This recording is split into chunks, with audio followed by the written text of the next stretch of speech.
Hi மக்களே, மாட்டு பொங்கலுக்கு எங்கள் ஊரில் வந்து மாடு திறந்துருவாங்க. அது ஒவ்வொரு கரை அப்படின்னு சொல்லிட்டு ஒவ்வொரு இடத்துக்கு போய் எல்லாரும் ஒவ்வொரு மாடை அவுத்து விட்டுட்டு வருவாங்க. அது மாதிரி தான் அந்த மாடை அவுத்து விடுவாங்க. அது பக்கத்தில் வந்துச்சு, வேலி மட்டும் இல்லைன்னா நாங்கள் இருக்க இடத்துக்கு வந்திருக்கும் போல் கொஞ்சம் பயமாயிடுச்சு. அந்த மாதிரி ஒவ்வொரு கரையாக போய் அவுத்து விட்டுட்டே இருப்பாங்க. அப்புறம் எங்கள் கோயில் வீட்டுக்கு வந்தாங்க. அப்புறம் இவன் கொஞ்சம் பார்க்கத்தான் அது அப்படியே ஒரு மாதிரி பயங்கரமான பையன். அவுத்துடையிலே தெரியும், எல்லாரும் பதறடிச்சு ஓடிடுவாங்க. அந்த மாதிரி கொஞ்சம் டெரரான ஆளு தான். அவுத்துடவே முடியல, பயந்துட்டு கடைசியாக இந்த சைடு வேலி பக்கம் இருந்ததான் அவுத்து விட்டாங்க.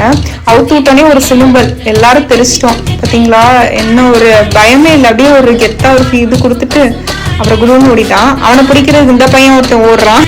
இது தொழுல இருந்து மாடு திறந்து விடுவாங்க. அந்த மாதிரி பெரிய அளவுல இல்லைனாலும் இது ரொம்பவே நல்லா இருக்கும் பார்க்கறதுக்கு. எங்களுக்கெல்லாம் ரொம்ப பிடிக்கும், வருஷம் வருஷம் போயிடுவோம்.